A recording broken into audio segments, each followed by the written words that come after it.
शिव जी की जो चंद्रमा जो है वो शिव जी काल है, सबसे ultimate of everything, he represents काल। समय जो है वो उन पे माथे पे है और वो कभी चेंज नहीं होता है। तो अगर आप शिव जी तक पहुंच गए तब आप काल तक पहुंच गए। स्पिरिचुअलिटी एंड चंद्रमा have a very very deep connection, specially जो माँ से जुड़े हुए हैं, जो माता से जुड़े हैं, उनसे चंद्रमा का बहुत अच्छा शाक्त परंपरा के शाक्त परंपरा से तो अष्टम का चंद्रमा अष्टम आपको फायदा देगा, बहुत फायदा देता है। 12वें घर का चंद्रमा जो है वो आपको astral travel, out of body experience और जितने ये मेटाफिजिकल एक्सपीरियंसेस होते हैं, जितने सारे ये एसोटेरिक एक्सपीरियंसेस होते हैं, ये भी देता है। ऐसा है जितना चंद्रमा एफ्लिक्टेड होगा यहाँ पर तो वो क्या करेगा, अपने आप को it will go out of the world. चौथा 10वां घर आपके लाइफ के बहुत ही इंपॉर्टेंट रोल को प्ले करता है। चंद्रमा से चौथा घर जब तक पीड़ित नहीं होगा नेगेटिव हाउसेस से, तब तक आदमी बाहर नहीं जाएगा। फॉरेन जाने के लिए this is one of the very important predictive technique. चंद्रमा राहु जो है इट डिपेंड्स। अगर चंद्रमा स्ट्रांग है उसका राहु है एक्सेलेंट, बहुत बढ़िया। आदमी के जो सोच है उसको राहु हवा देता है।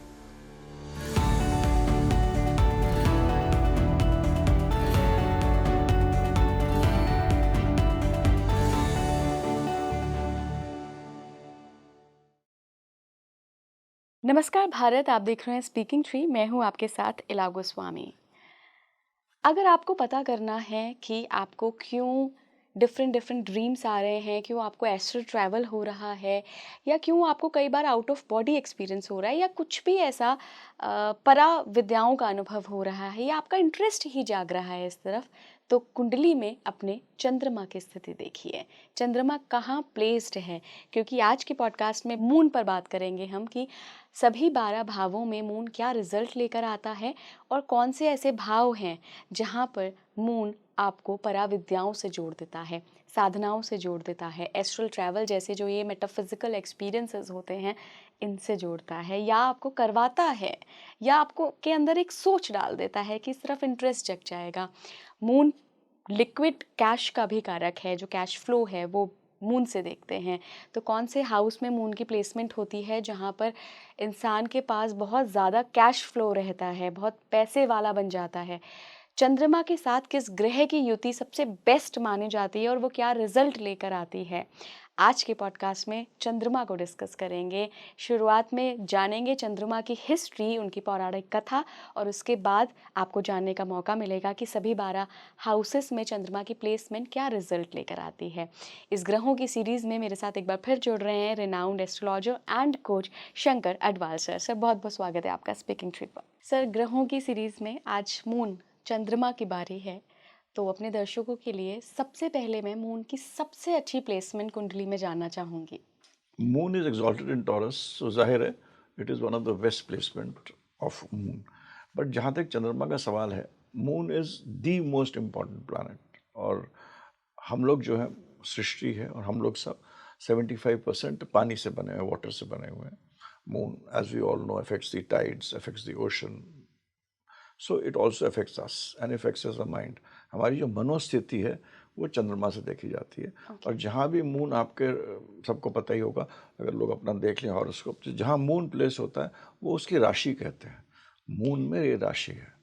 मून से हम लोग चार्ट भी देखते हैं, चंद्र लग्न। चंद्र को लग्न भी माना जाता है क्योंकि वो आपकी मनोस्थिति है। जिस तरह आपकी मनोस्थिति होगी उसी तरह आपकी परिस्थिति भी, उसी तरह से आप उसको डील करेंगे उस परिस्थिति को। तो मनोस्थिति और परिस्थिति दोनों बड़ी इंपॉर्टेंट चीज़ें हैं और मून हमारी मनोस्थिति को 100% एक उसको करता है। जो मून जो है वो चंद्र लग्न में है। मून हमारा माइंड भी है।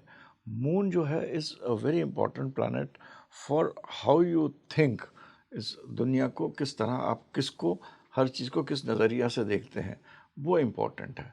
Moon is also important because it carries आपका जो पिछले जीवन के जो कर्म हैं, वो आपके इस जन्म में जो आ रहे हैं उसकी जो यात्रा है वो मून के अंदर, it is moon which carries that. Moon का एक्सॉल्टेशन पॉइंट क्या होता है? वो होता है जुपिटर का घर। हालांकि चंद्रमा और गुरु में दुश्मनी है, मगर मून चंद्रमा का घर है। कभी आप लोग किसी ने इस चीज़ को सोचा नहीं होगा कि जो गुरु जो है वही एक प्लैनेट है जो कि अपने 8वें घर में जाके एक्सॉल्टेड होता है। अगर आप गुरु की देखिएगा राशि क्या, सैगिटेरियस जी, नवी राशि। नवी राशि, और एग्जॉल्टेड क्या होता है, चौथी कैंसर राशि में में चांद, कौन सा हुआ, आठवां घर हुआ। 8वां घर हुआ। अपने घर से आठवां गुरु एग्जॉल्टेड होता है, और उसका एक रिलेशनशिप है जो कि ये हम लोग टेक्निक्स में अप्लाई करते हैं, उसका एक रिलेशनशिप चंद्रमा के साथ है, क्योंकि वहाँ पर वो चंद्रमा का घर है, वो चंद्रमा का घर है। तो इट गिव्स, जुपिटर गिव्स एक तरह का, एक चंद्रमा को एक एनर्जी पावर। देता है कि नेगेटिव आइटम इश्यूज को कैसे डील करें।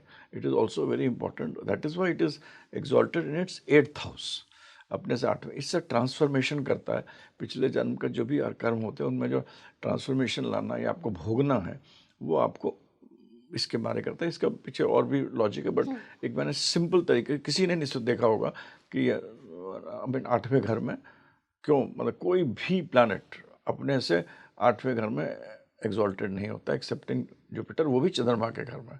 और अगर आप चंद्रमा की जो पूरा जो हमारी माइथोलॉजिकल स्टोरी है, it is, we all know about it, कि भाई चंद्रमा थे, उन्होंने बृहस्पति जी से बोला कि हम, मेरे को खूबसूरत बनना है, मेरे को मतलब भव्य बनना है, मेरे अंदर सम्मोहन लाइए आप। तो बृहस्पति से उन्होंने आग्रह करा कि आप चल के हमारे लिए यज्ञ करिए। तो बृहस्पति और तारा, उनकी वाइफ, दोनों यज्ञ करने गए। यज्ञ के उपरांत जो था वो उनमें बहुत तेज आने लगा, चंद्रमा में खूबसूरती बढ़ने लगी। सो इट्स अ कारक of beauty also, it's a कारक ऑफ। तो जब उनके अंदर बहुत खूबसूरती आने लगी, बहुत बनने लगी, तो बृहस्पति की जो बाकी लेडीज़ भी, बाकी भी औरतें उन पर मतलब मोहित होने लगी, but it was Tara who fell in love with Chandrama, and Tara and Chandrama, they decided to stay together. Brihaspati वापस आ गया, मतलब उन्होंने यज्ञ को छोड़ के वापस आ गए उन्होंने, और चंद्रमा तारा से फिर बुध का उत्पत्ति हुई। तो तब बृहस्पति इंद्र के पास गए, क्योंकि इंद्र इन सबके देवता थे। तो इंद्र ने इनको शाप दिया कि तुम मतलब अब तुम्हारी जो खूबसूरती खत्म हो जाओगे और तुम 15वें दिन में तुम्हारी समाप्ति हो जाएगी। तो उस टाइम जब उनको एक ब्रह्म ऋषि ने, जिनके पास हो गया, नारद जी भी थे, उन्होंने कहा कि आप सोमनाथ में जाकर, वहाँ पर जाकर जो सोमनाथ जगह है वहाँ शिव जी का, वहाँ पर आप पूजा करिए। तो जब वो पूजा कर रहे थे 14वें दिन या 15वें दिन में, आखिरी जो दिन था, उस दिन शिव जी ने उनको दर्शन दिए, बोले हम बहुत खुश हुए तुमने इतनी पूजा करी, तुम वरदान मांगा। तो उन्होंने कहा हमको तो ये शाप मिला है। तो उन्होंने कोई बात नहीं, मैं तुमको अपने सर पे विराज करूँगा। और उनको वापस उनको अपनी जो ब्यूटी थी और जो नेचर था, और उनको देवता का ग्रह की श्रेणी भी दी गई। तो ये चंद्रमा की कहानी है। इस कहानी से आप ये देखिएगा, what is more important is Shiv ji की जो चंद्रमा जो है, वो शिव जी काल है, सबसे ultimate of everything, you know, he represents काल। समय जो है वो उन पे माथे पे है, और वो कभी चेंज नहीं होता है। यस। तो अगर आप शिव जी तक पहुंच गए, तब आप काल तक पहुंच गए। एक तो ये चीज़ दिखाते हैं। दूसरी चीज़ चंद्रमा का ये है कि चंद्रमा का it's the planet which controls all the nakshatras. जितने भी हमारे नक्षत्र हैं वो उनकी वाइफ्स हैं। 27 नक्षत्र जो हैं, जो उनकी वाइफ्स हैं, और उनकी 2 वाइफ्स हैं, मृगशिरा और रोहिणी, जिनको उनसे ज़्यादा प्यार था, रोहिणी से ज़्यादा प्यार था। तभी उनको शाप भी दिया था दक्ष ने कि भाई तुम्हारा जो ब्यूटी होगी वो ख़त्म हो जाएगी, उसके पहले की जो स्टोरी तो ख़त्म हो जाएगी। तो क्योंकि रोहिणी के पास थोड़े दिन ज़्यादा रहते हैं, तभी आप देखिए रोहिणी को ज़्यादा रहता है। तो it is actually the entire solar thing के जो राजा जो है, जो वो है, इट इज़ चंद्रमा। चंद्रमा रूल्स ऑल नक्षत्रस। तो जो रोज़ की जो आपकी प्रणाली होती है, रोज़ की ज़िंदगी कैसी है, वो नक्षत्रों से देखी जाती है। तो चंद्रमा is very important for your day to day predictions के लिए भी चंद्रमा बहुत इंपॉर्टेंट है। बल्कि राशि के लिए मैं कहता हूँ सूर्य ज़्यादा इंपॉर्टेंट, सूर्य लग्न मेरे हिसाब से, और चंद्र लग्न नक्षत्र का इम्पॉर्टेंट है। तो चंद्रमा रोहिणी में इसीलिए एक्सॉल्टेड भी होते हैं। दैट इज़ द नक्षत्र ऑफ टॉरस।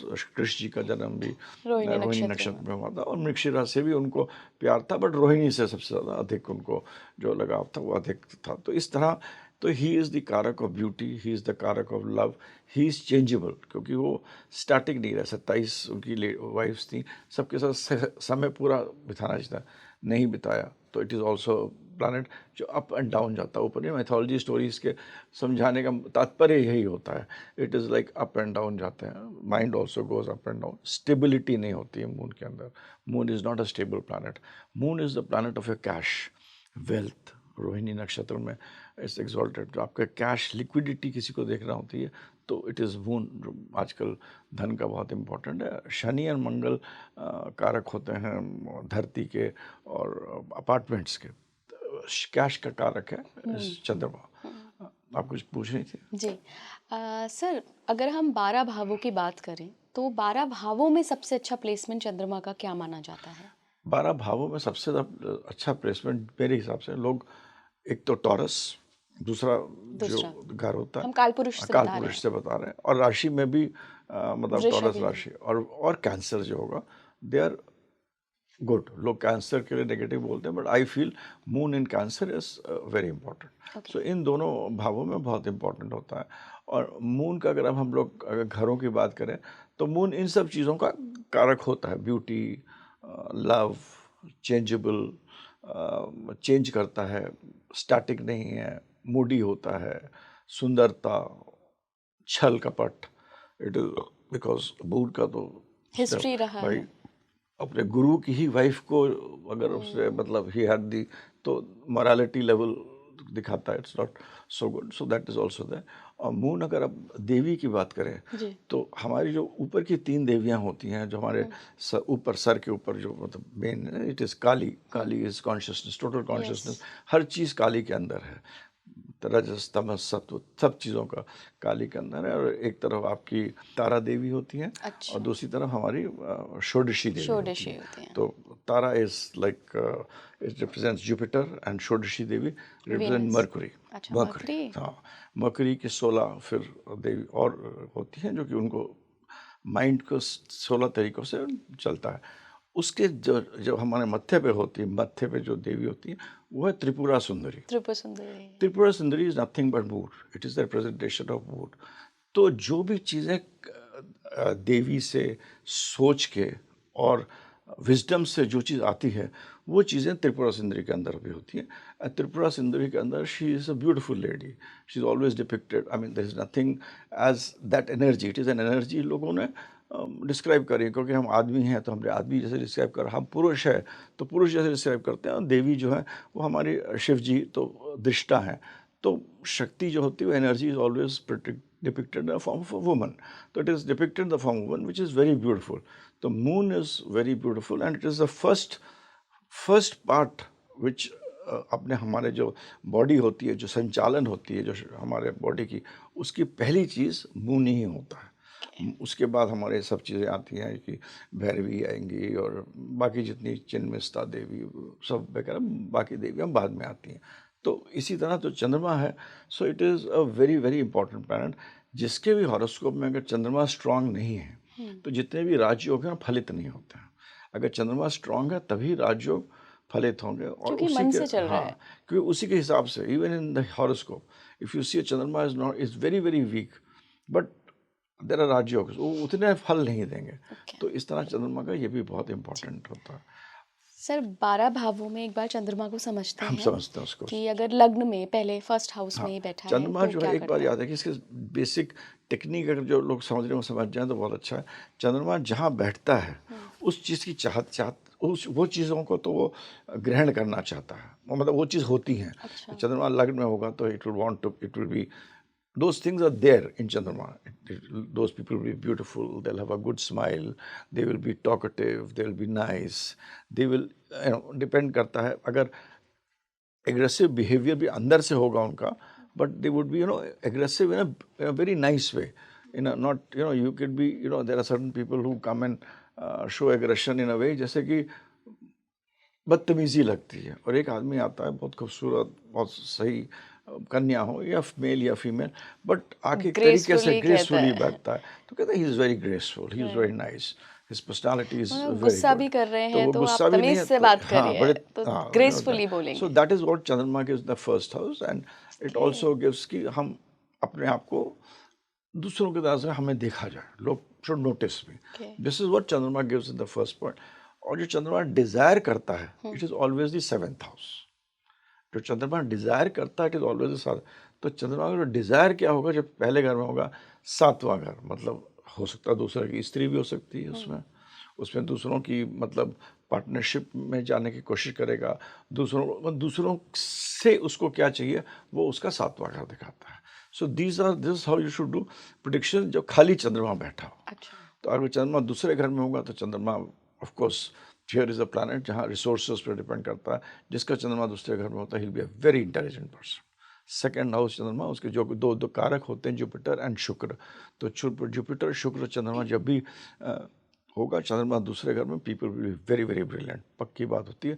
चंद्रमा दूसरे घर में होगा तो उस प्राणी के, चाहे कोई भी राशि हो, वो आदमी विल नॉट बी वांटिंग, मतलब कभी ऐसा उसकी ज़िंदगी में ऐसा नहीं पड़ेगा कि उसे कुछ चीज़ को हाथ फैलाना पड़े या कुछ चीज़ उसके सूक्ष्म रूप में हो। हर चीज़ जिस जिस भी परिप्रेक्ष्य में पैदा हुआ है, उससे ज़्यादा ही होगा। तो चंद्रमा in second house is very good placement है। सर सेकंड हाउस की ही अगर हम बात करें तो आपने शुरुआत में बताया था कि मून कैश होता है हमारा, हाँ, कैश अगर तो यहाँ देखना हो, पर और सेकंड हाउस तो यस, हमारा ऑल्सो उसका भी होता है, उसका पैसे का भी होता है, होता है। कैश का होता है। तो ये तो अच्छी तो प्लेसमेंट है। रिसोर्सेज, हाँ, रिसोर्सेज के लिए बहुत अच्छा है, हम्म, ब्यूटी के लिए बहुत अच्छा है, फैमिली भी यहाँ बहुत अच्छी हो जाती है। कुटुंब सिर्फ छोटा। बिकॉज चंद्रमा जुपिटर, चंद्रमा थर्ड घर में होगा तो यहाँ पर थर्ड घर का जो बेसिक कारक होते हैं मेरे हिसाब से मरकरी और राहु होते हैं।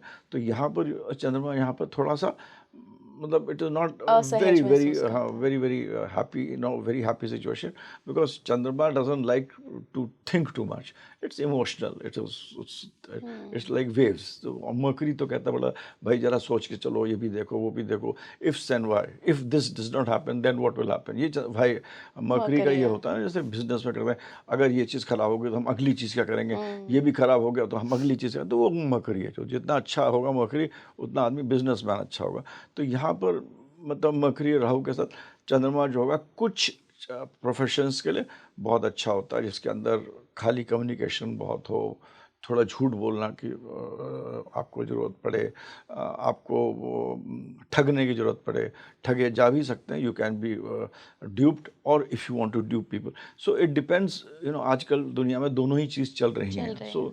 दिस चंद्रमा in third house is that way, that is what it is. चंद्रमा in fourth house is excellent, it's one of the most best position, because एक तो उसका खुद का घर होता है। अगर आप कालपुरुष में चौथे घर में देखिए, फिर यहीं पर जो प्लैनेट होता है वो एक्सॉल्टेड होता है, जुपिटर। जुपिटर। तो जुपिटर और चंद्रमा साथ में साथ गज के श्री योग भी बनाते हैं, और जुपिटर चंद्रमा साथ में, मतलब दे आर वेरी गुड। सो चंद्रमा चौथे घर में होने में गिव्स यू इट्स चंद्रमा ऑल्सो इज कारक ऑफ मदर। चंद्रमा माँ होती है, और और चंद्रमा चौथे ही घर चौथे घर में। में जो होती है वो इट्स लाइक अ मदर। क्या चाहिए तुम्हें, यू एंड पर्सन्स इन चंद्रमा in fourth house would like अच्छी गाड़ियाँ, अच्छा घर, हम्म, अच्छा मतलब रहन सहन, अच्छे कपड़े पहनना। अगर एक कपड़ा भी होगा तो वो सलीके से पहनेगा, उसको धो के पहनेगा, अच्छी तरह पहनेगा, बहुत अच्छी तरह रहने का होता है। तो चंद्रमा चौथे घर में अच्छा घर भी दे सकता है, अच्छे वाहन भी दे सकता है, माँ का सुख भी अच्छा दे सकता है। ये जरूरी, हम अगर हम युति की बात करेंगे तो चंद्रमा के जो दुश्मन होते हैं शनि और राहु, केतु, केतु अपने तरीके से इफेक्ट करता है, ये ना हो साथ में। अच्छा। बाकी कोई प्लैनेट्स हो, मंगल चंद्रमा से कोई ऐसे कोई इतना कोई दुश्मनी नहीं है चंद्रमा मंगल की। तो शनि और राहु स्पेशली अगर ना हो तो चंद्रमा चौथे घर में बहुत अच्छे रिजल्ट्स देता है। चंद्रमा पाँचवें घर में होता है तो यहाँ का काल पुरुष का जो मालिक होता है सूर्य होता सूर्य है। होता है। पाँचवें घर का कारक जुपिटर होता है, बहुत ही अच्छी जगह है। यहाँ पर आदमी गवर्नमेंट डिपार्टमेंट में काम कर सकता है, इरीगेशन डिपार्टमेंट में काम कर सकता है, पानी से रिलेटेड जो काम होता है आप देखिएगा चंद्रमा पाँचवें घर में काम कर सकता है, स्पेक्यूलेशन में काम कर सकता है। मगर चंद्रमा जहाँ भी होगा वो अप्स एंड डाउन्स देता है। जैसे अगर चंद्रमा दूसरे घर में होगा तो आदमी को अपने कैश पैसे को खर्च करने में थोड़ा ध्यान रखना चाहिए। चौथे घर में हो तो हर चीज़ में एक एक अपने आप को ठहराव के लिए दूसरे प्लैनेट्स को भी हमें देखना चाहिए। चंद्रमा छठे घर में अगेन बहुत अपने आप को अच्छा महसूस नहीं करेगा, क्योंकि छठे घर ऋण रिपु शत्रु के होता है। तो चंद्रमा इन चीज़ों में डील करने में उसको तो बहुत प्रॉब्लम है, क्योंकि you can not enemies disease और डेट्स को आप इमोशनली तो डील कर नहीं सकते हैं ना बट पूरे सर टाइम। चंद्रमा तो छल कपट का भी है, तो शत्रुओं को तो आप छल कपट से डील कर सकते हाँ, हैं। वही मैं उस पे ही आ रहा था कि चंद्रमा जब यहाँ पर होता है तो अगर आप छल और कपट आपके अंदर होगा तो आप उस तरीके से आप उनको डील कर डील लीजिए। कर सकते हैं, स्पेशली फाइनेंशियल इश्यूज में। तो okay. Good chartered accountants, good audit, good financial, इन सब चीज़ों में चंद्रमा छठे घर छठे में हाउस का अच्छा अच्छा अच्छा होगा। होता है। चंद्रमा सातवें घर में हो, शुक्र के घर में होता है, तो यहाँ पर भाई थोड़ा सा पोजीशन होता है, क्योंकि वो आदमी को लग्जरी लेडीज़ का है, तो he will like to have a look at other ladies, he will अच्छा। हैव अ, जिसे कहते हैं इंग्लिश में रोविंग आइज, हिंदी में क्या बोलेंगे, मतलब थोड़ा मतलब फ्लर्टेशियस इधर नेचर उधर का होगा, नजरें इधर देखना। उधर नजर, हाँ right, that kind of thing.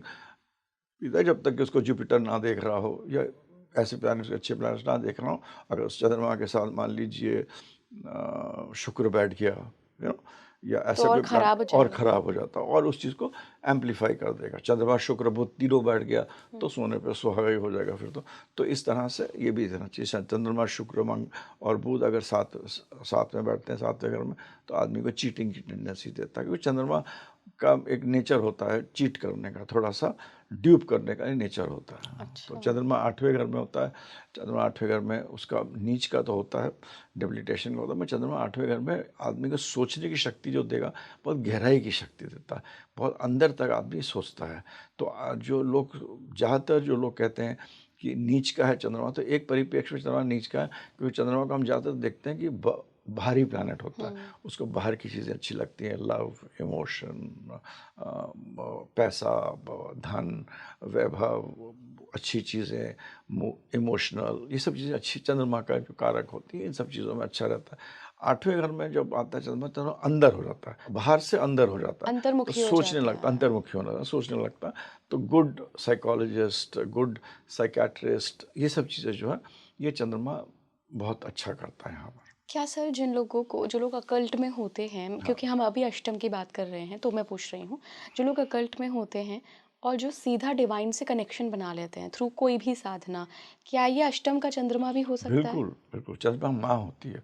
तो चंद्रमा को पूजने के लिए माँ का बहुत शक्ति होनी चाहिए।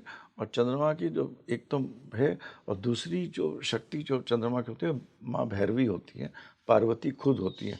चंद्रमा का वो देखिएगा, 3 नक्षत्रों का जो मालिक है वो मृगशिरा, रोज। चित्र और धनिष्ठा। अच्छा। हाँ, इन तीनों का लॉर्डशिप होती है, इन 3 नक्षत्र का मालिक होता है। तो मृगशिरा में तो थोड़ा इट इज़ लाइक थोड़ा सा मतलब भारी होता है, it is more towards this thing, sorry, Rohini में तो थोड़ा वो हो रहा, मार्स का नहीं, बाहर की तरफ देखता है, रोहिणी में जब होता है। मगर जो चंद्रमा का जो बेसिक क्वालिटी जो होती है, बेसिक क्वालिटी ये होती है कि एक क्वालिटी तो ये है जो हमने हमने चंद्रमा का देखी, मगर आप चंद्रमा की ये क्वालिटी को मत भूलिएगा कि चंद्रमा जो है, ये शिव जी का, मतलब शिव जी का वरदान के साथ है, काल के साथ है। तो अगर ये काल को समझने में उतर आता है चंद्रमा, कि हम ये काल क्या है और काल के परे क्या है, तो चंद्रमा ही मदद करता है। लोग कहते हैं ना, आपका चंद्रमा वीक है तो आप शिव जी की आराधना करिए। तो इसीलिए ये जो आपने जो क्वेश्चन पूछा, स्पिरिचुअलिटी में, स्पिरिचुअलिटी एंड चंद्रमा have a very very deep connection, specially जो माँ से जुड़े हुए हैं, जो माता से जुड़े हैं, उनसे चंद्रमा का बहुत अच्छा शाक्त शाक्त परंपरा के अगर शाक्त हैं परंपरा से, हाँ, तो जुड़े हुए हैं। अष्टम का चंद्रमा आपको अष्टम का फायदा चंद्रमा देगा। बहुत फायदा देता है। और जनरली लोग कहते हैं सर अष्टम में गया तो बेड़ा गर्क नहीं नहीं, गर्क हो बिल्कुल गया, नहीं, बिल्कुल नहीं। हमारे ऐसा नहीं है हमारे प्रधानमंत्री का चंद्रमा भी अष्टम स्कॉर्पियो में, का है। अरे अष्टम में तो नहीं है, मगर बट स्कॉर्पियो में बैठा स्कॉर्पियो में, हुआ है। जिसमें अष्टम की ही एनर्जी होती है। Okay okay. तो उस चंद्रमा मंगल साथ में है, तो एक अपने आप को मैनिफेस्ट उस टाइप से करता है, आदमी डीप सोचता है और फिर एक्ट करता है। Mars commander in chief, just as an example. चंद्रमा 9वें घर में होता है, तो वहाँ पर आदमी को ट्रैवलिंग के लिए अच्छा लगता है। आदमी अपने बड़े बुजुर्ग अगर अच्छी तरह प्लेस्ड है, तो उनकी इज्जत भी करता है। It's a good place to. चंद्रमा 10th में होगा तो प्रोफेशन जो होगा वो लिक्विड से, चंद्रमा लिक्विड से ज़्यादा कनेक्टेड होता है, केमिकल से ज़्यादा कनेक्टेड होता है, कपड़ों से ज़्यादा कनेक्टेड होता है। तो इन सब चीज़ों का चंद्रमा 10th में, इन सब चीज़ों चंद्रमा बिजनेस, जिसके अंदर बोलना है और सुंदर और अच्छा बोलना है। तो एक्टिंग में चंद्रमा का बहुत इंपॉर्टेंट रोल होता है। जो एक्टर्स होते हैं, आप जैसे लोग हैं जो कि इंटरव्यू, हम लोग पॉडकास्ट ले रही हैं आप, तो आपको तो वाणी का बहुत इंपॉर्टेंस है, मगर वाणी तो कर्कश नहीं हो सकता, सुंदर अच्छी होनी चाहिए बिल्कुल। तभी तो उसमें चंद्रमा का बहुत। चंद्रमा 10th में, ये सारे प्रोफेशंस जो हैं 10th में चंद्रमा सिग्निफाई करता है। चंद्रमा जब 11th हाउस में होता है तो नेटवर्क को बहुत अच्छा बनाता है, मगर दोनों तरफ काम करता है, क्योंकि शनि राहु की एनर्जीज 11th हाउस में होते हैं। अगर शनि राहु वेल प्लेस्ड है तो ये चंद्रमा बहुत अच्छा आपको नेटवर्क देता है। अगर शनि राहु वेल प्लेस्ड नहीं है तो यही आपको एक नेगेटिव नेटवर्क भी देता है। तो एवरीथिंग हैज़ एक पॉजिटिव भी होगा, नेगेटिव भी होगा। चंद्रमा 12वें घर में होता है, तो चंद्रमा 12वें घर में होता है आदमी को, अगेन इसमें भी एक अकेला आदमी को क्या कहता है कि भाई अकेला रहने की पसंद करता है, सोचने का पसंद करता है, इमोशनल हो जाता है, लिखना पसंद करता है। तीसरा और 12वां घर इंपॉर्टेंट होता है। तीसरा हमारा चंद्रमा इज़ योर कॉन्शियस, एक कॉन्शियस माइंड है, मैनिफेस्ट करता है। हर चीज़ का मैनिफेस्टेशन चंद्रमा को कहते हैं। इसी तरह अगर आप 10 महादेवियों के बारे में अगर जी। आपने कभी 10 पढ़ा होगा, महाविद्या। या महाविद्या जो हमारी हैं 10 शक्तियाँ हैं, वो सारी शक्तियाँ काली के अंदर हैं, मगर वो मैनिफेस्ट करती हैं हमारे अलग अलग। अलग अलग शक्तियों के कारण। जैसे कि हम लोग चंद्रमा की बात कर रहे हैं तो त्रिपुरा सुंदरी के थ्रू मैनिफेस्ट करती हैं कुछ शक्तियाँ, और उन शक्ति के अंदर रजस तमस सत्व तीनों चीज़ें तीनों होती गुण हैं। होते और उनके साथ हमारे जो अगर हम लोग पूजा करते हैं तो उसके साथ कलर्स भी जुड़े होते हैं, रंग भी, वनस्पति भी। तो एक वाइब्रेशन लेवल पे लाने की एक विधि होती है।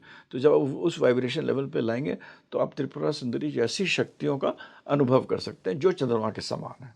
तो ये मतलब पूरा एक this is the whole logic. The manifestation of चंद्रमा इज ऑफ दीज क्वालिटीज़। तो ये इस तरह से लोग, अगर आप जो हमारी विद्या है बहुत कुछ खो गई है कहीं से, उसको किस तरह उस फ्रीक्वेंसी में आपको या हमारे दिमाग को किस तरह उस फ्रीक्वेंसी में लाते हैं, एक मैंने भी पढ़ा है बहुत कुछ, बट उसको करने के लिए, साधना करने के लिए करना पड़ता है। मतलब मगर मेरे हिसाब से सबसे अच्छी चीज़ है कि आदमी बैठ के अपना खुद रोज़ 10 मिनट अपने ध्यान आप से पूछे ना, तो उसको खुद पता लग जाता है कि उसके अंदर चंद्रमा की शक्ति कम है नहीं है, अपने आप आगे बढ़ता है। तो 12वें घर का चंद्रमा सबकॉन्शियस माइंड भी होता है। सर 12वें घर के चंद्रमा की बात आ रही है। मैंने अपने एक्सपीरियंस में और लोगों के एक्सपीरियंस में भी ऐसा सुना है कि 12वें घर का चंद्रमा जो है वो आपको astral travel, out of body experience और जितने ये मेटाफिजिकल एक्सपीरियंसेस होते हैं, जितने सर ये एसोटेरिक एक्सपीरियंसेस होते हैं, ये भी देता है, ऐसा बिल्कुल है? बिल्कुल बिल्कुल। 12वां घर में जो एनर्जी होती है राहु की होती है, राहु की ओके। और जुपिटर की। तो जब दोनों की एनर्जीज होती हैं तो ये जो आपको जो पराशक्ति जैसे कहते हैं, पराशक्ति, आगे से ऊपर सोचने का, क्योंकि योर इमेजिनेशन बहुत हाई हो जाता है। तो जब इमेजिनेशन हाई हो जाता है और बाकी प्लैनेट्स भी, यहाँ पर आपके चंद्रमा के साथ आप देखिएगा अगर राहु भी हो, शनि भी हो, चंद्रमा जितना चंद्रमा एफ्लिक्टेड होगा यहाँ पर, तो वो क्या करेगा अपने आप को, it will go out of the world, it goes out of the world. तो देन इन चीज़ों पे बहुत मतलब आपको वो करता है। इट्स ऑल्सो कारक ऑफ स्लीप। चंद्रमा स्लीप का भी कारक होता है। तो 12वां घर, तो वहाँ पर चंद्रमा आपको सोने के बाद जो ड्रीम्स जो होते हैं लोगों के जो आते हैं वो भी आप इम्पोर्टेंस रखते हैं। चंद्रमा से जो तीसरा घर हरदम होता है ना, वो आपको, आपका वो घर होगा जो आपको परेशान भी करता है, और आपको मतलब उस घर को आप यूज़ करिएगा तो आपको फ़ायदा भी होगा। जैसे किसी का चंद्रमा 12वें घर में है और उसका चंद्रमा बहुत प्रॉब्लम में करा, उसका दिमाग ठीक नहीं है, तो दूसरा घर जो है तीसरा, 12वां से तीसरा दूसरा होगा। तो अगर वो खाना खा लेगा ना, उस टाइम खाना शुरू कर देगा तो for some time he will be okay. तो चंद्रमा से ये तीसरा घर जो होगा, ये हरदम ऐसा घर होगा जिसको कि you can use it as a remedy for that particular house. जैसे दैट इज़ इम्पॉर्टेंट। एक और प्रोडक्टिव टेक्निक ये है कि चंद्रमा से जो चौथा घर जो होता है वो बड़ा इंपॉर्टेंट घर होता है। एंड इट आपका जो लाइफ का जो फोकस होगा, जो ट्रांसफॉर्मेशन होगा, वो चंद्रमा से चौथा घर will always play important role. चंद्रमा से चौथा 10वां घर आपके लाइफ के बहुत ही इंपॉर्टेंट लाइफ के रोल को प्ले करता है। It's it's a predictive technique, one can try it out. चंद्रमा से जैसे आपका चंद्रमा कर्क में है तो आपका जो चौथा घर जो होगा आपका घर का हुआ, और 10वां घर प्रोफेशन का होगा। तो घर और प्रोफेशन के बीच में आपके बहुत सारे अप्स एंड डाउन्स और कार्मिक इश्यूज आपके आएंगे, क्योंकि चंद्रमा बेसिकली इज द पॉइंट जो राहु केतु को कंट्रोल करता है। तो राहु केतु आर कार्मिक प्लैनेट्स। तो चौथा और 10वां में आप देखिएगा चंद्रमा से, आप जब कोई भी चौथा, आप 5वां घर लीजिएगा तो आदमी को 8वें घर से बहुत अट्रैक्शन होगा। ओके। 8वां घर लीजिएगा, आप देखिएगा आदमी को 11वें घर से उसका बहुत रिलेशनशिप बनता है। 11वें से फिर आप 5वां भी ले लीजिए, उसका मतलब उससे 10वां हो जाएगा ना फिर वहाँ से। तो चौथा और 10वां घर जो होगा चंद्रमा से, that will play a very important karmic role in your life. This is a very important predictive technique. जैसे तीसरा घर का भी मैंने बनाया, that is a very important predictive technique one can apply in terms of this thing. और चंद्रमा का एक और रेमेडी जो लोग बहुत करते हैं, जो मैं आपके पॉडकास्ट के तो बताना चाहता हूँ, लोग हर चीज़ को पानी के अंदर बोलते हैं जाके बहा दो। बहा दो, हाँ। आपका ये प्रॉब्लम है, नारियल बहा दो। कोई कहता है दाल बहा दो, कोई कहता है गुड़ बहा दो। अच्छा होता है बहाना का, एक होता है कि भाई आपने माँ है, नदी है आपके, उसके अंदर बहा दिया आपने, अच्छा करा, बढ़िया करा। मगर आप जितनी चीज़ें आप बहाएंगे दूसरे प्लैनेट्स की, तो आपका चंद्रमा कमज़ोर हो जाएगा, क्योंकि चंद्रमा इज़ वाटर। चंद्रमा इज़ योर इट इज़, आप अपने माँ को उसको भार देते जा रहे हैं। तो ये जो एक प्रोडक्टिव टेक्निक लोग हर चीज़ में जो बहुत बहाने ज़्यादा के लिए बहाते बोल रहते हैं देते ना, हैं। तो वो अपने चंद्रमा को कहीं ना कहीं उसको कमजोर कर रहे हैं। कमज़ोर कर रहे हैं। सर, अब कुछ सामान्य प्रश्न लेते हैं चंद्रमा से जुड़े हुए। सबसे पहले तो अगर किसी का लग्नेश चंद्रमा हो, कर्क लग्न का व्यक्ति हो, तो चंद्रमा की प्लेसमेंट कहाँ सबसे बेस्ट होनी चाहिए? क्योंकि मैंने ऐसे बहुत लोग देखे हैं कि कर्क लग्न के हैं, राहु के साथ चंद्रमा बैठ गया है, या छठे, आठवें या 12वें में चला गया है, तो जनरली लोग उनको बोलते हैं कि अच्छा नहीं है, लग्नेश पीड़ित हो गया या अच्छे घरों में नहीं बैठा है। आप कैसे देखते हैं सर? देखिए, चंद्रमा जब भी कर्क लग्न की हम बात करें, कर्क लग्न में चंद्रमा डबल हो जाता है। एक तो मतलब चंद्रमा खुद ही चंद्र लग्न हो गया, जहाँ भी जाके बैठेगा वहाँ पर चंद्र लग्न का मालिक, और खुद भी लग्नेश हो गया, becomes a very important planet. तो चंद्रमा जो है यहाँ पर, ये तो पक्की बात है, छठे, आठवें, 12वें में चंद्रमा रिजल्ट्स आपको, छठा घर जो होता है हरदम, छठा, आठवां, 12, तीनों घर जो होते हैं कुछ भी देंगे लाइफ में। It is not that they are negative houses, मगर जो भी चीज़ भी देंगे लाइफ को, आपको डिफ़िकल्टी के साथ देंगे। क्योंकि छठे घर में आजकल क्या है, अगर आप लॉयर बन रहे हैं, डॉक्टर बन रहे हैं, आपके अच्छे कॉम्बिनेशन, तो छठा घर अच्छा है। आठवां घर भी बहुत सारी चीज़ों के लिए अच्छा है, कि आप सात समुद्र पार जा रहे हैं, फॉरेन ट्रैवल कर रहे हैं, कुछ कर रहे हैं। 12वां घर भी उसी प्रकार अच्छा है। मगर ये चीज़ें, ये जो प्लैनेट्स हैं यहाँ पर, अगर आपको लोग कहते हैं छठा, आठवां, 12वां खराब है, वो तो गलत है। छठा, आठवां, 12 गुड हाउसेस। मगर जब भी चंद्रमा यहाँ बैठेगा, तो आपको जो भी सक्सेस मिलेगी, जो भी एंड आपको रिजल्ट मिलेगा, will be after delay and frustrations, for sure, for sure. चंद्रमा चौथे घर में अच्छा है, चंद्रमा 10वें घर में भी अच्छा है। सबसे बेस्ट चंद्रमा की जो पोजीशन है कर्क लग्न वालों के लिए, सबने बोला कि कर्क लग्न अपने घर में इज 10th हाउस, बिकॉज वहाँ मंगल के घर में है, और अपने अपने घर में अच्छा है। चंद्रमा हरदम जो दूसरा घर है उसका, उससे अपना दूसरा घर है, सूर्य का घर है, वहाँ भी अच्छा है। तो ऐसा, हाँ यू आर राइट, छठा, आठवां, 12वां अच्छा नहीं है। 5वें, 9वें में बैठा तो बहुत ही अच्छा है।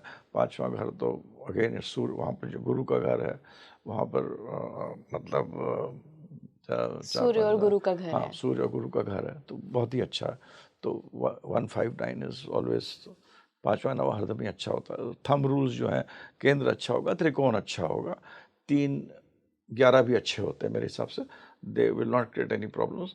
बट हाँ, छठे, आठवें, 12वें में कष्ट देगा। रिजल्ट जो आपको मिलेंगे, ये नहीं कि नेगेटिव रिजल्ट होते, ये गलत भ्रम धारणा है, बट थोड़े फ्रस्ट्रेशन के मुझे बाद लगता है होते सर, हैं। उसके लिए ना, अगर आप ये जान गए हैं कि आपका लग्नेश होके चंद्रमा छठे, आठवें, 12वें में बैठा है, तो एक्सेप्टेंस एक ला लेनी चाहिए अपने अंदर कि हाँ, ठीक है, मैं बहुत मेहनत करूंगा, स्ट्रगल्स आएंगे, बट अचीव कर अचीव लूंगा, तो करूँ। वो अगर आपके एक्सेप्टेंस आ बाकी योग जाती हैं, है। वो एक्सेप्टेंस आ जाए तो बहुत ही हम्म, अच्छा। एस्ट्रोलॉजी का फ़ायदा यही है हम्म, कि अगर किसी को ये पता लिया लग्नेश 12वें में मान लो चला गया, तो ठीक है, ही मे वांट टू गो, हो सकता है वो फॉरेन कंट्री में जाके प्रॉस्पर करे एंड में, जा भी सकता है। अगर चंद्रमा स्ट्रांगली 12वें घर में चला गया है, और बाकी प्लैनेट्स भी देख रहे हैं। चंद्रमा से चौथा घर यहाँ बड़ा इंपॉर्टेंट है। चंद्रमा से चौथा घर जब तक पीड़ित नहीं होगा नेगेटिव हाउसेस से, तब तक आदमी बाहर नहीं जाएगा। अच्छा। फॉरेन जाने के लिए this is one of the very important predictive technique, कि चंद्रमा से चौथा घर, चंद्रमा जगह, वहाँ से जो चौथा घर होता है, वो प्लेस, वहाँ वो जगह तो पीड़ित नहीं होगा, तो आदमी बाहर नहीं जाता, फॉरेन कंट्री नहीं जाता, अच्छा। अपने देश को नहीं छोड़ता, क्योंकि पहले तो 12वें घर को काला पानी माना जाता था।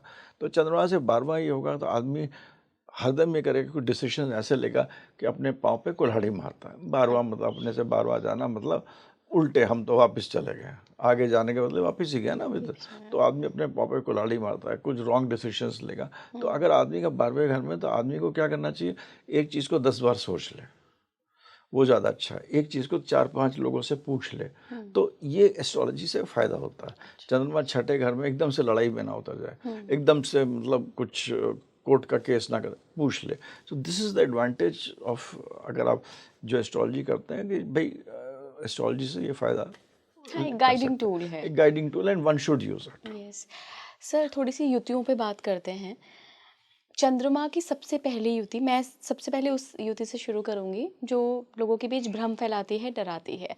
चंद्रमा राहु, ये साथ आ गए तो व्यक्ति बहुत अलग अलग बातें सोचने लगेगा, थोड़ा सा ल्यूनेटिक बिहेव करेगा, हमेशा एक छाया रहेगी उसके ऊपर राहु की, और अपने मन में ही भ्रम बनाता रहेगा, झूठ की दुनिया बना लेगा। ये सारी बातें एसोसिएटेड रहती हैं जब भी हम चंद्र और राहु को देखते हैं। मैं ये नहीं कह रही हूँ कि ये सच है, ये सच मैं आपसे जानना चाहती हूँ कि क्या ये बहुत खराब युति है? चंद्रमा राहु को अच्छी होती नहीं है। अच्छा। चंद्रमा राहु को अच्छे, चंद्रमा क्या होता है, मन होता है, और राहु होता है कि उसको कहता है कि तुम आपका चंद्रमा कितना स्ट्रांग है, कितना नेगेटिव है। अगर आपका चंद्रमा वीक है और चंद्रमा वीक के साथ राहु आ गया है, तो फिर वो राहु जो है वो उसको गलत दिशा में ले जाता है, गलत दशा में ले जाएगा, you know. So it your mind goes in a wrong. चंद्रमा स्ट्रांग है और उसके साथ राहु आ गया, तो ये it is not so bad. Then जो भी आप, जिसको आप भ्रम कहते हैं, वो होता है thinking, out of the box thinking. अब out of the box thinking दोनों जगह हो रही है। राहु जो है वो ऐसा प्लैनेट है, वो खुद कुछ नहीं करता, वो तो कहता है यार तुम बताओ मेरे को क्या करना है, you know, it's tells me what to do, and something बड़ा करो, छोटा मत करो, और अलग करो। उसके दो चीज़ें होते हैं, अगर आप मटेरियल वर्ल्ड में भी और स्पिरिचुअल वर्ल्ड में भी। Height of spiritual world can only be attend by Rahu, and heights of material world can only be, Rahu के कारण ही हमको मिलते हैं। अगर आपको स्पिरिचुअल वर्ल्ड में भी बहुत बड़ा करना है तो राहु है, और आपको मटेरियल वर्ल्ड में भी बहुत ऊंचा उठना है तो राहु है। आजकल मटेरियल वर्ल्ड का बहुत इंपॉर्टेंट हो गया है, तो राहु शुक्र ये सब बात है। इस तरह चंद्रमा राहु जो है, इट इट डिपेंड्स। अगर चंद्रमा स्ट्रांग है, उसका राहु है एक्सेलेंट, बहुत बढ़िया। आदमी के जो सोच है उसको राहु हवा देता है, उसको आगे बढ़ाएगा। अगर मान लो राइटर है, चंद्रमा बहुत अच्छा प्लेस्ड है, मान लो चंद्रमा आपका कर्क में है और राहु साथ में है, उस अच्छा हो आदमी गया। सोचने लगता है, आदमी राइटर बन सकता है। आदमी कर्क जो लग्न है, कर्क राशि जो है, अगेन वेरी इंपॉर्टेंट, यहाँ इसी के परिप्रेक्ष्य बहुत पूरे पूरे दसों में ना जो इम्पोर्टेंट हाउस है ये कर्क है, क्योंकि ये जो प्लानट, ये जो हाउस है, ये मासस का घर है। यहाँ पर जो मासस जो होते हैं, पब्लिक जो होती है, लोग जो होते हैं, घर जो होता है आपका, जो बड़े बड़े पॉलिटिशियंस होते हैं, डील करना है लोगों से, रिलेशनशिप्स बनाना है, लोगों को प्रभावित करना है। जो घर के अंदर आप, फोर्थ हाउस डोमेस्टिक का होता है, बट आप नेशन का तरफ होती है, प्रोफेशन की तरफ देखिए तो जितनी जनता होती, पब्लिक होती, जितने पॉलिटिशियंस होंगे, गवर्नमेंट से डीलिंग वाले होंगे, ये सब चीज़ें, ये कर्क है। तो कर्क में, जिनके कर्क लग्न में या चंद्रमा के घर में जितने ज़्यादा प्लैनेट्स, 2 या 3 प्लैनेट, 3 प्लैनेट ज़्यादा प्लैनेट अच्छे नहीं माने जाते हैं, अच्छा। 2 या 3 प्लैनेट अच्छे बैठे हों तो आदमी को पीक में ले जाते हैं। इंदिरा गांधी सबकी प्रति देखिए, कर्क लग्न इज़ अ वेरी इंपॉर्टेंट लग्न for politicians, for public figures, for people who attract people, for actors. तो इस तरह अच्छा, तो इसी तरह, इसीलिए मैंने कहा यहाँ पर चंद्रमा है और यहाँ पर राहु हो जाता है, तो you can become a good writer, you can become a good film industry में, you can do very well, you can do very well in आज की जो हमारी ये जो इंडस्ट्री चल रही है, मतलब OTT की, इसकी, और जितना भी दिखावा का जितना काम करना, वो उसमें आप चंद्र और बहुत अच्छा राहु कर है। सकते हैं। राइटिंग में बहुत अच्छा, तो वो बहुत अच्छा करता है। बट चंद्रमा Rahu will always create problem आपके मदर के लिए। आपके मदर को मेंटल टेंशन रहेगा, थोड़ा सा प्रॉब्लम रहेगा। और युति में हरदम ये देखिए 8 डिग्री इधर उधर होना चाहिए, 8 डिग्री। 7 या 8 डिग्री। इससे ज़्यादा का जो होता है वो हम युति नहीं मानते, वो हम उसको मानते हैं कि भाई उस पर एक इम्पैक्ट कर रहा है, एक अपना लाइट, टॉर्च लाइट फेंक रहा है कहीं से, दैट पर्टिकुलर प्लेस। और आगे पीछे भी देखना चाहिए, कौन सा प्लैनेट आगे, कौन सा प्लैनेट पीछे, तो उस हिसाब से हमें देखना चाहिए। तो चंद्रमा राहु, अगर चंद्रमा स्ट्रांग है उसका राहु है एक्सेलेंट, बट चंद्रमा वीक है उसका राहु है, तो जिनके भी हो, अगर स्पेशली जिनके बच्चों के हो, या उनको उनको एक पर्टिकुलर मेंटल उसको एक स्टडी रूप में उसको अच्छा करा जा सकता है। And that is what is important कि जब भाई एक कोई बच्चा पैदा 11-12 साल में असर देना शुरू, तो ये चंद्रमा राहु को हम उसको एनवायरनमेंट से करेक्ट कर सकते हैं, which okay. Is very good. तो it's a very good question. चंद्रमा राहु लोग खराब बनाते हैं, but it is not, it खराब नहीं है, हाँ, क्योंकि सर मैंने खराब नहीं ऐसे है। बहुत लोगों की पत्रिकाएँ क्योंकि देखी चंद्रमा हैं जहाँ राहु पे ऐसे बहुत लोग स्ट्रॉन्ग हैं, कैरेक्टर के हाँ, देखे हैं मैंने बहुत लोग। ही स्ट्रांग बना देता है। हुँ, और चंद्रमा के साथ राहु हो जाए और अच्छी जगह प्लेस हो, तो आदमी दबंग बन जाता है हुँ, और इमोशनली बहुत स्ट्रांग बन बहुत जाता है। स्ट्रॉन्ग बन जाता है। इमोशनली वही स्ट्रांग होता है। लोग कहते हैं चंद्रमा राहु से मैरिड लाइफ खराब होती है, मैरिड लाइफ भी नहीं खराब होती है, मैरिड लाइफ बल्कि अच्छी चलती अच्छी है, चलती है। Because that person knows how to deal. हुँ, चंद्रमा के सामने भी राहु हो ना, तो वो भी एक तरह की युति ही समझ लीजिए। अच्छा, तो अगर चंद्रमा राहु के सामने भी एक दूसरे को युति, तो Rahu will be able to deal with चंद्रमा कि भाई मैं तुमको, I can deal with my wife, you know that kind of thing. I can deal with your mind, I can deal with your, आपके जो इमोशंस हम उनको उनसे डील कर सकते हैं, तो बहुत अच्छा बना देता है। बिल्कुल सर। और स्पेशली इन 2-6-10, 2, मतलब जो 6, हमारे 10 अर्थली साइंस होते हैं, जो टॉरस हुआ, विर्गो हुआ, कैप्रिकॉर्न हुआ, यहाँ चंद्रमा राहु की युति बहुत अच्छी अच्छी होगी। होती है। 4-8-12 में भी, मतलब it is a very good sign spirituality के लिए। हुँ, 3-7-11 मतलब आपके जो एरी साइंस जो होते हैं ना, इनमें जब चंद्रमा राहु से, तो आदमी को दौड़ा देता है, भगा देता है उसको। उधर अगर कंट्रोल हो गया ना वो चीज़, हुँ, अगर चंद्रमा राहु साथ में है, मान लीजिए मरकुरी के साथ है, मरकुरी वेल प्लेस्ड है, तो अच्छा है, मगर मरकुरी वेल प्लेस्ड नहीं है तो प्रॉब्लम कर देगा। ओके, तो दैट यू हैव टू सी। जब चंद्रमा राहु साथ में बुध के घर में है, तो बुध कैसा है।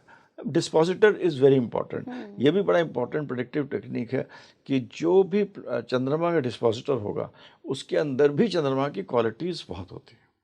अच्छा, जो भी चंद्रमा का डिपॉजिटर बहुत क्वालिटी। तो चंद्रमा जैसे आपके मिथुन में है, हुँ, तो वहाँ बुध को आप देखिए, अगर बुध वेल प्लेस्ड है और चंद्रमा राहु साथ में है और बुध वेल प्लेस्ड है, तो person will be a very big businessman, good businessman, dealing with people. तो इस तरह देखना चाहिए। हाँ, मदर के लिए थोड़ा-सा प्रॉब्लम। प्रॉब्लम करेगा, चाहे किसी भी घर में। ओके, सर चंद्रमा के साथ किस ग्रह की युति सबसे अच्छी होती है? चंद्रमा के साथ गुरु का युति बहुत अच्छी मानी जाती है, क्योंकि इसमें यह है कि चंद्रमा आपका माइंड है और गुरु विजडम है। विज़डम है। तो एंड माइंड एंड चंद्रमा जो है इमोशन है, इमोशन है, उसके अंदर दोनों चीज़ें हैं, उसके अंदर इंटेलेक्ट भी है एंड इमोशन भी, और सोचने की शक्ति भी है, पुराने का भी है। और गुरु जो है वो एक, उसको डिटेल नहीं पता, ही इज लाइक अ ऋषि, वो आपको बस बता देगा ये कर दो तुम। तो ये जो चीज़ आपके 15 चीज़ हैं, उसमें जो राइट चीज़ सेलेक्ट करना है, वो गुरु वो बताए। गुरु बता देता है।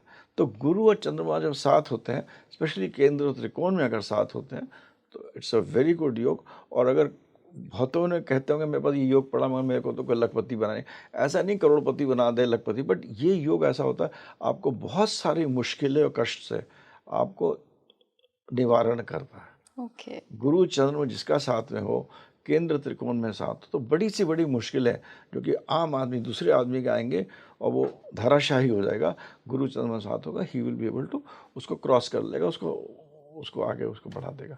ये एक बहुत इम्पॉर्टेंट चीज़ है। इस युति के लिए गुरु चंद्रमा बहुत अच्छी युति है। चंद्रमा मंगल भी बहुत अच्छी युति है, मगर इसके युति के अपने एक ये है कि अगर इसमें मंगल वीक हो या चंद्र वीक हो, तो आदमी का जो मतलब क्या कहते हैं, ही विल, जो उसका जो इमोशनल ओरिएंटेशन होगा, वो कभी एकदम से, you know, he can be very nice, कभी एकदम से वो हो जाएगा, सैड हो जाएगा। सैड हो जाएगा, कभी एकदम से खुश हो जाएगा, कभी आपसे एक तरह से बिहेव करा, कभी दूसरी तरह ऐसे देता है। बट चंद्रमा मंगल फॉर मनी, पैसे के लिए अच्छा है। बहुत अच्छा योग है। तीसरी चीज़ आप ये देखिएगा, चंद्रमा और बुध जो है लोग खराब मानते हैं। चंद्रमा बुध एक तरह से अच्छा भी नहीं है, क्योंकि आप या तो डिसीव होंगे या डिसीव करेंगे, दोनों चीज़ का अंतर है चंद्रमा बुध वाले, क्योंकि दोनों में युति ही ऐसी है। चंद्रमा और बुध के जो रिलेशनशिप है वो हमने, हम्म, जैसे माइथोलॉजिकल स्टोरी है, भाई चंद्रमा फादर है, बुध उसका लड़का है, इलेजिटिमेट लड़का है। उसको सब लोग कहते थे बुध को कि भाई तुम इलेजिटिमेट हो, तुम्हारे फादर कौन है, तुम्हारे मदर कौन है। तो बुध को बहुत दुख होता था, तो उस तभी वो चले गए और ईला मिली जो भी उनको भी। तो उस पूरा मतलब पूरी कहानी है बुध की। मगर इस तरह जो चंद्रमा बुध के आपस में दुश्मनी है, बट बुध at the end of the day is a intelligent person. उसको वरदान मिले, विष्णु जी से वरदान है, बहुत शक्तियां हैं बुध के अंदर। उन्होंने जाके पूजा करी थी, जब उनको बहुत दुख हुआ था, लोग ऐसे बोलते थे, उन्होंने बहुत पूजा करी थी, विष्णु जी ने उनको बहुत सारे वरदान दिए थे। मतलब इसी तरह चंद्रमा जो है वो भी शिव जी का ही, मतलब उनका दोनों चीज़ का जब मिक्स होता है तो आदमी सुपर इंटेलिजेंट हो जाता है। He is intelligent person, he is got emotions and he is got the intellect. तो ऐसे लोग जहाँ भी प्लेस होते हैं, पैसे के लिए बहुत अच्छा है आज के कलयुग के तारक। अच्छा। But they may earn money through deception, they also may earn money कि उनको ये शेयर मार्केट, जो आजकल जो शेयर मार्केट चल रहा है, शेयर्स चल रहे हैं, स्टॉक्स चल रहे हैं, इन सब चीज़ों में इनको तीव्रता देता है। अगर ओके। वेल प्लेस्ड है पांचवें घर में, बहुत आजकल बहुत इंपॉर्टेंट हो गया है किस तरह पैसा लगाना है, क्रिप्टो करेंसी, जितनी भी इलेक्ट्रॉनिक चीज़ें आ गई हैं, कंप्यूटर्स के माध्यम की जितनी चीज़ें आ गई हैं, ये चंद्रमा बुध भी है, राहु का एक छोटा रूप है, राहु जैसे ही है, छोटा बच्चा है ना, changes, it's like a child. जैसे लोग कहते हैं ना, आप वृंदावन में छोटे अपने कृष्ण भगवान हैं, उनके पास जाइए तो उनका कोई पूजा नहीं होती है, कोई कि 4 बजे पूजा हो, जैसे होती है सुप्रभात पूजा, ये वो, जो कि उनके बाकी मंदिरों में होती है। तो वहाँ कृष्ण बाल रूप में छोटे बच्चे को, उनको आप अच्छा लगे तो आपको दे देंगे, लगे स्मॉल बॉय, दे दिया आपको भाई, नहीं अच्छा लगा तो नहीं दिया, तो नेगेटिव भी करता है वृंदावन के छोटे उस रूप में। तो बुद्ध भी ऐसी बच्चा है, पसंद आ गया तो सब दे पसंद आ देगा। गया सब दे दिया, पसंद आ गया तो इंटेलिजेंस। तो चंद्र बुद्ध इस टाइप से जो जो चीज़ें होती है वो इन चीज़ों का कारक होता है। तो इट्स वेरी गुड दैट आपने वे। सर शुरुआत में कहा था कि चंद्रमा छल कपट का भी है, तो अगर मैं छल कपट को रिलेशनशिप में समझना चाहूँ तो क्या ये वहाँ भी ऐसे ही करता है? चंद्रमा शुक्र जिसका साथ में हो, हम्म। 7-8 degree, you must be careful. Oh. चाहे आपका औरत की हॉरोस्कोप में, चाहे मेल या औरत या आदमी, किसी की स्त्री ना, किसी की तो सर ये हॉरोस्कोप में, फलित होता है? ये फलित होगा अगर 7वें घर से कनेक्टेड है। अच्छा अच्छा। 7वें घर से कनेक्टेड है, बट टू दी लीस्ट चंद्रमा शुक्र वाला आदमी 1% वुमन नहीं हो सकता है, ये तो पक्की बात है। अब एक्सटेंट में वैरी, हम्म। एक किसी को खाली चाय पीने में संतुष्टि मिलती है, किसी को अलग अलग अंत तक। हम्म। अगर चंद्रमा शुक्र को मान लीजिए शनि ने देख लिया तो तो और बहुत खराब है। ओह। चंद्रमा शुक्र को मंगल साथ में आ गया तो भी अच्छा नहीं है। चंद्रमा शुक्र बुध आ गया, मल्टीपल रिलेशनशिप्स दे देगा। तो चंद्रमा इस जो उसको, वो ऑलरेडी छल है, बुध भी वैसे ही है, शुक्र मिल गया तो चंद्र शुक्र बुध मिल गए तो इस जगह तो अच्छा ऐसे देंगे। बट मटेरियल वर्ल्ड में they will be different, very successful people. शुक्र चंद्र बुध अगर साथ हो, मटेरियल वर्ल्ड में आदमी बहुत पैसा कमाएगा, मल्टीपल इनकम्स होंगे, पैसा होगा सब कुछ, बट पर्सनल लाइफ में अच्छा नहीं हो। You cannot be a man to person to be right. Married life and all. Sir कुछ लोग ऐसा भी कहते हैं कि चंद्रमा जो है वो आपके मेटाफिजिकल वर्ल्ड से आपको जोड़ता है, जो तत्व एक होता है ना मेटाफिजिकल वर्ल्ड, मतलब जहाँ तत्व नहीं है, जहाँ एनर्जीज की बात होती हैं, जहाँ हम देवियों शक्तियों की बात करते हैं, एनर्जीज की बात करते हैं, चंद्रमा आपको वो कैपेबिलिटी देता है क्या कि आप साधनाओं में उतर पाएँ, आप बहुत ज़्यादा सिद्धि प्राप्त कर सकें? चंद्रमा से चंद्रमा रिलेटेड है? ही देता है मृत्युंजय, मतलब चंद्रमा, शिव जी जो है मृत्युंजय हैं, मृत्यु के ऊपर अजय पाने वाले। और चंद्रमा, अगर आपने शिव जी का शिव पुराण अगर आप पढ़ें तो एक शिव जी का एक रूप दिखाते हैं कि जिसके अंदर शिव जी के 2 हाथ हैं और 2 हाथ पे उन्होंने लोटा पकड़ा हुआ है और उनके ऊपर सोम रस, गिर रहा मतलब है। वो वर्षा हो रही है। और उस सोम रस का जो जो बर्तन भरने का जो काम है वो सोम खुद करते हैं। सोम अच्छा। मीन्स चंद्रमा, चंद्रमा। चंद्रमा। और यहाँ तक होता है, बीच में हलाल है, और नीचे बाकी हमारे जितने भी नेगेटिव फोर्सेस हैं वो भी शिव भगवान सबको लेके चलते हैं। He is yes. Got everything. ऊपर पॉजिटिव है कि ऊपर आपका, और वो नीचे, ये नहीं कि उन्होंने त्याग दिया सब चीज़ की, सांप भी हैं, वो भी हैं, एलिगेटर्स भी हैं, बाकी नेगेटिव ब्रह्मांड के जितने भी लोग हैं वो उनके नीचे हैं, उनको भी वो जिंदा रखते हैं, तभी हालात उन्होंने यहाँ रखा।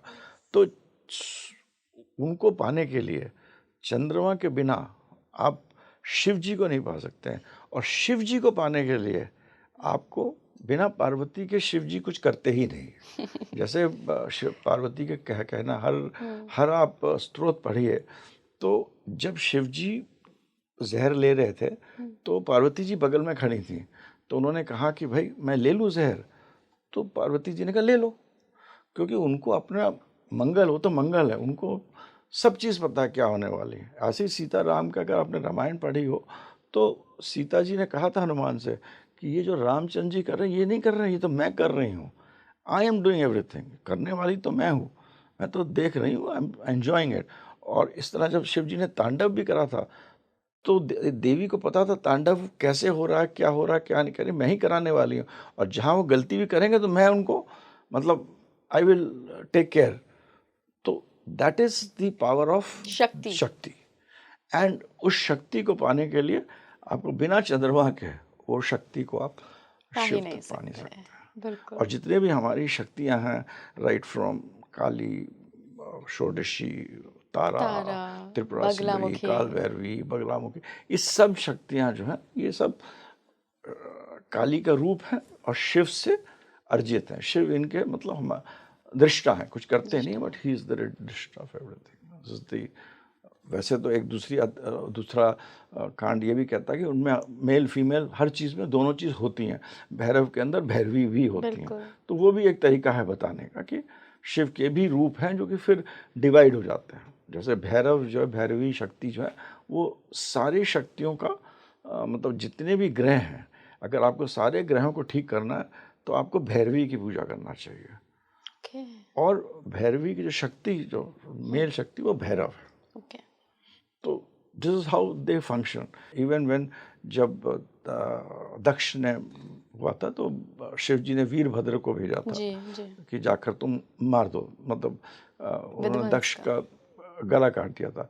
और जो दक्ष की जो पूजा कराई थी वो विष्णु जी ने कराई थी, तो विष्णु जी कुछ नहीं बोल रहे थे, वो उस तरफ थे।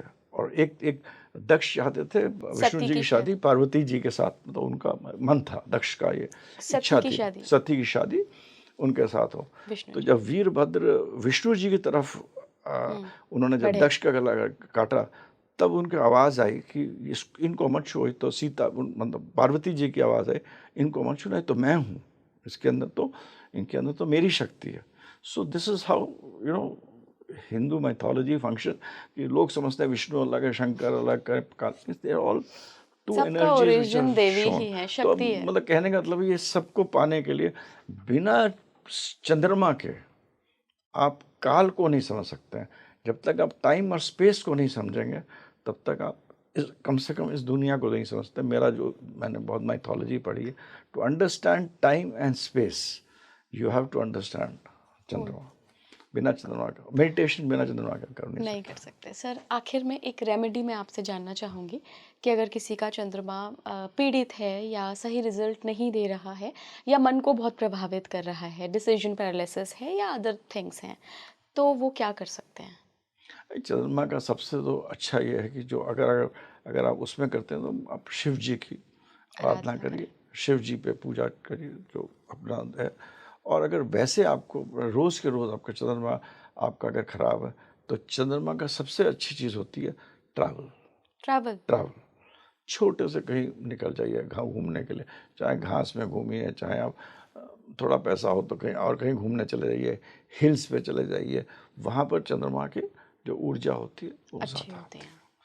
मतलब ग्रेट सर। स्मॉल बाकी स्टोन्स भी हैं, कलर इज़ वाइट, तो आप, वो मुझे लगता है बहुत हाँ, स्पेसिफिक कुंडली का स्पेसिफिक प्रेडिक्शन करके कुंडली ही का पता प्रोडक्शन है, चलेगा। बट द कलर फॉर चंद्रमा इज़ वाइट, सो बट मुझे वाइट लगता इज़ है द शिव कलर। जी की आराधना से बड़ी तो शिव कोई जी की रेमेडी आराधना से हो ही नहीं बड़ी हो ही सकती नहीं है। सकता, तो चंद्रमा के लिए तभी शिव जी के बेस्ट है। बिल्कुल बिल्कुल। बहुत बहुत धन्यवाद सर जुड़ने के लिए। Thank you.